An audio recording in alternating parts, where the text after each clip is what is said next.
I'm going to start a new business. I already have a current business. It's called Mergs. We sell weightlifting and CrossFit equipment online. But I want to do something different as well as Mergs. And for a long time, I've had a few ideas floating around in my head. One of them is building small businesses' websites. There are so many small businesses that don't have websites. And I thought, why don't we take advantage of that? I've got so much experience building websites through Mergs, and over the years, I'm pretty competent on Shopify and other platforms. So we're going to start a business, but not one of those businesses that YouTubers start where it's just, here's what I would do, and they kind of just fluff it up because this is a real business. I see Gary Vee a lot say, document, don't create. So we're going to document the process, not create this for the process, if that makes sense. Right, so let's get right into this. What is the plan? So I've got written down here, what, who, and how. Because those are three important things. You can't just start attacking the world of business and trying to sell things. You need to know what you're selling, who you're selling them to, and how you're going to do it. So, the what. We're going to build websites. That's the plan. There's just so many businesses that have bad or no website, that have no online presence. So we're going to build websites for businesses. Number two, who? Who are we building websites for? There are some really, really, really big brands out there. And you see people on the internet like Alex Hormozi being like, go to these big businesses, offer to work for free and this and that. And no, forget all that. That many companies that try and do big, glamorous, exaggerated things. My plan is the opposite end of the scale. It's to build websites for small businesses with either a terrible website or no website. Granted, this doesn't attract people that have got £10,000 to spend on a website. No, absolutely not. But at the same time, to sell a website for £10,000, you need to be one of the best in the world. You need to be incredibly good, incredibly competent. I'd say pretty competent, right? And there are some small businesses that don't know what to do. They don't even know where to start. They don't know how to get a branded domain for an email address. They just don't know anything. So we're going to try and help these people take the step from 0 to 1. Rather than take the big companies from step 99 to 100. They've got a lot of budget, they can pay a lot of high-end people. Small businesses, granted, the payments will be smaller because the packages will be smaller because we're aiming for smaller businesses. But at the same time, I feel like this kind of work should be, I don't want to say effortless because there's still effort, there's time, there's knowledge, there's a lot of learnings that I've done to get to this point. But we're going to target small businesses. And to add to that, specifically, service-based businesses. E-commerce businesses are cool. Yeah, I like e-commerce, but I know how technical they can be. And getting products set up and getting SKUs and linking it to a third-party fulfillment center and ensuring everything works like that. We might expand to that one day because I'm sure that would sell at a higher price. But right now, we're looking at things like independent gyms. Round the corner, there's a small sweet shop. There's loads of little businesses that just need a presence. If you type in sweet shop near me, they want to be popping up. But at the minute, they may not. Like I said, I haven't looked into any small businesses or any sort of ideas for specific customers, just the broad target audience for who we're going for. And the next point, how? How are we going to do this? How do we execute on this?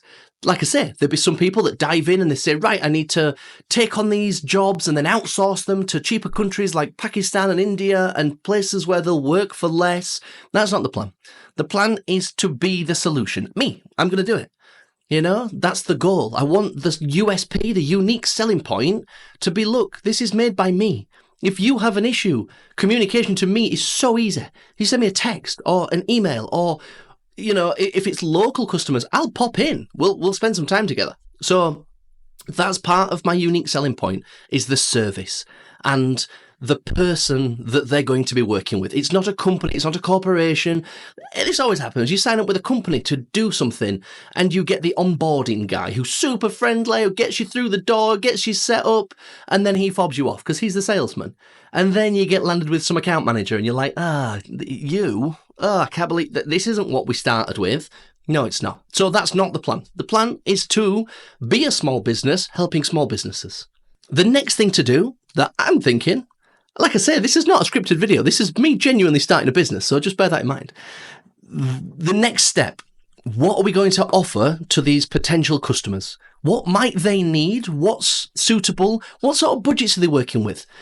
Little sweet shops probably don't have £5,000 to spend on a website. They just don't. But at the same time, we don't want to be selling things for £100 because we don't have the time. It's not worth it. So I'm going to scribble some things down, see what we think we can come up with, and go from there. Right, so ideas. We're going to work with small businesses that don't have a website. Cool. So small businesses, no website, and we want service-based if possible. That's what we're going for. E-commerce, we can do, but it gets a little bit tricky. So what might these businesses need? Well, something that we're always looking for is photography. I've done this backwards. There was the assumption that they obviously need a website. So that's number one. Number two, a good website's only good when you've got good photography, right? You can't have a great online presence but not have any images. A text-based website, terrible idea. Right, so website, photography.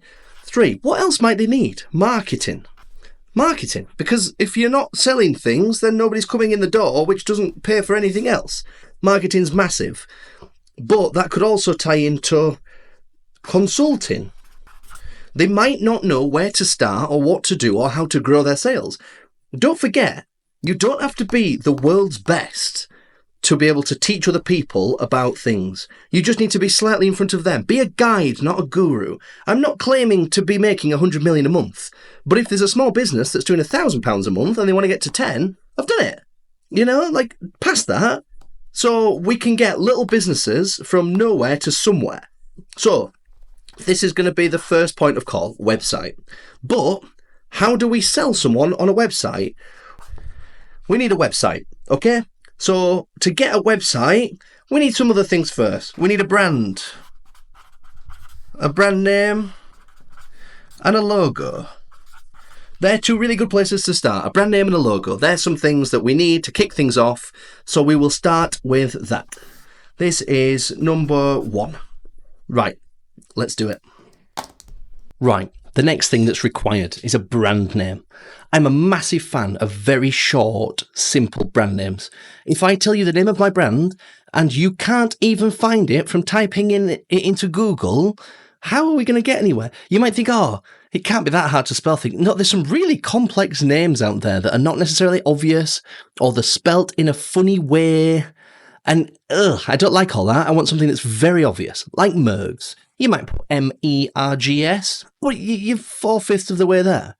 One that I'm fond of, that I actually bought the trademark for years ago, is Willum. WILUM.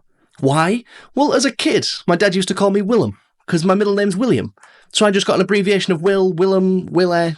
I know, sometimes that's not great when you're playing football with your mates and go on, Willie. It's like, can you not? Anyway, so I'm going to use Willum. It's simple, it's available. And the beauty of it is, the domain is available. So let's jump over to domains. Right, my preference is Namecheap. Why? I don't know, I just like using Namecheap. So willum.com. Well, you just start with the most obvious one, and it may or may not be taken. So it is taken, but we don't... it's taken. Like, I make an offer. I don't want to make an offer. Like, this is not the kind of business you can go out and spend... I mean, with Mergs, I once bought mergs.co.uk, and I've got mergs.co, mergs.uk, mergs.shop, loads of other Mergs ones. But I've never had mergs.com, and I'm like, I really want mergs.com. Turns out it was being parked by somebody who bought it. It cost me, I think, £800 to buy mergs.com, which is a load of money. And we don't have that kind of budget. Like, I'm trying to start this business out with less than £100. We're going to start super bare bones and try and get some money coming in ASAP. So, willum.com is taken. So let's try willum.co.uk.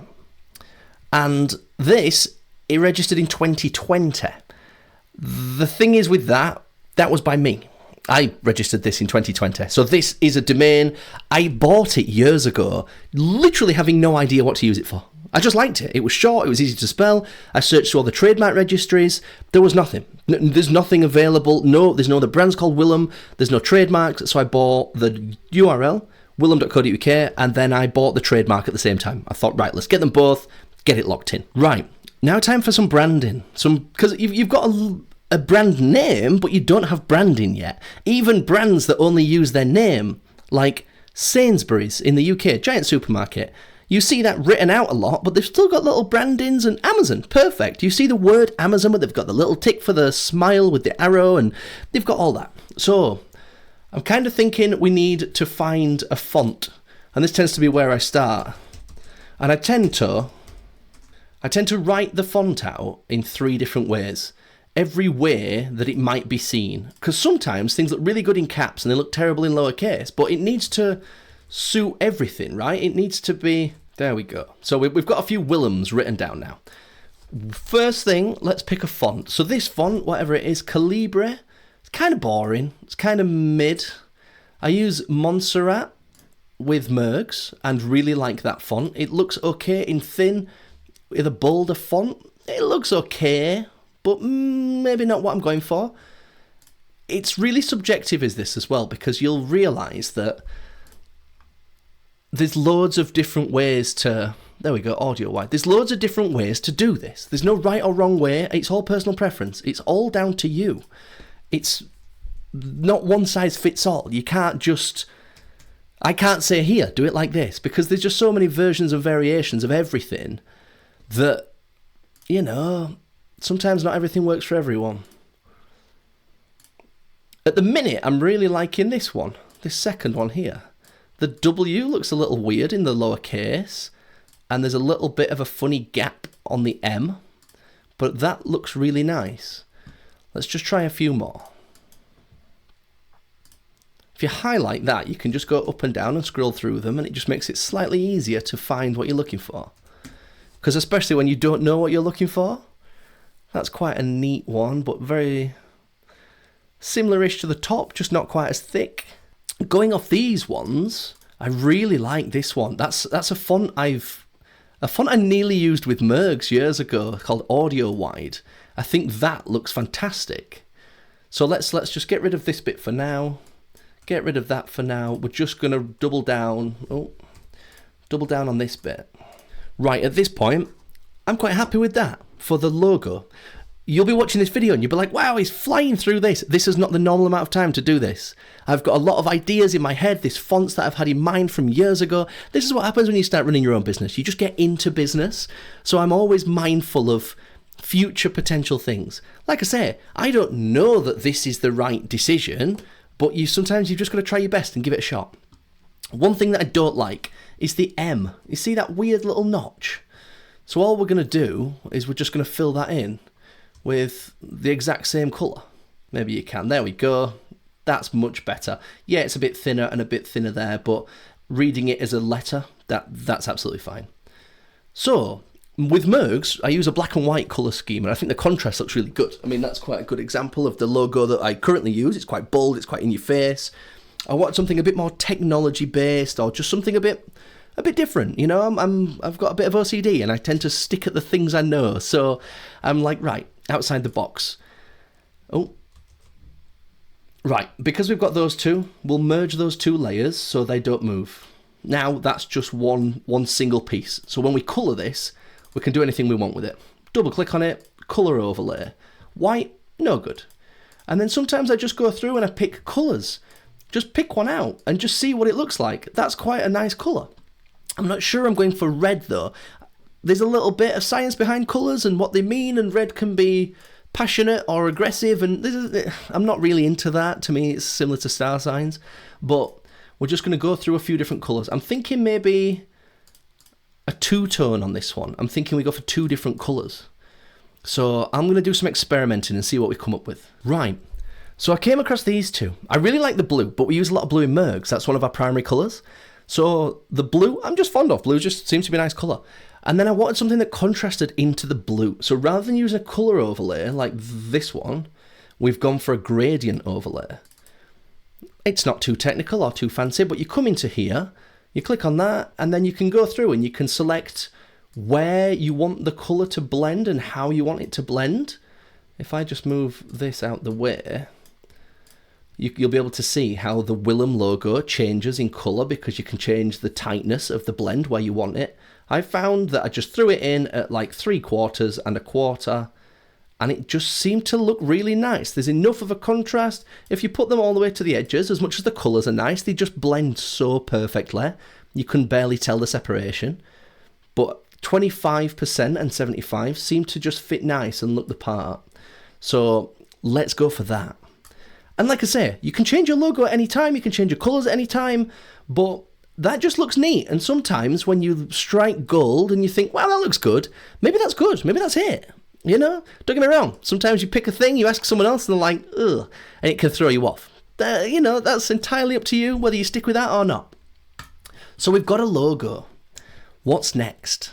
We need to buy the domain, and then to set up a website, we'll need to get the branded domain set up ASAP. So we're going to have like john@willam.co.uk or contact@willam.co.uk, one of those two. So I'm going to dive in, get those sorted, because there's a lot of technical bits and logging in and out. And then once we've done that, we'll attack Shopify. That's our next step. So there we go. I'm quite happy we've got our branding sorted.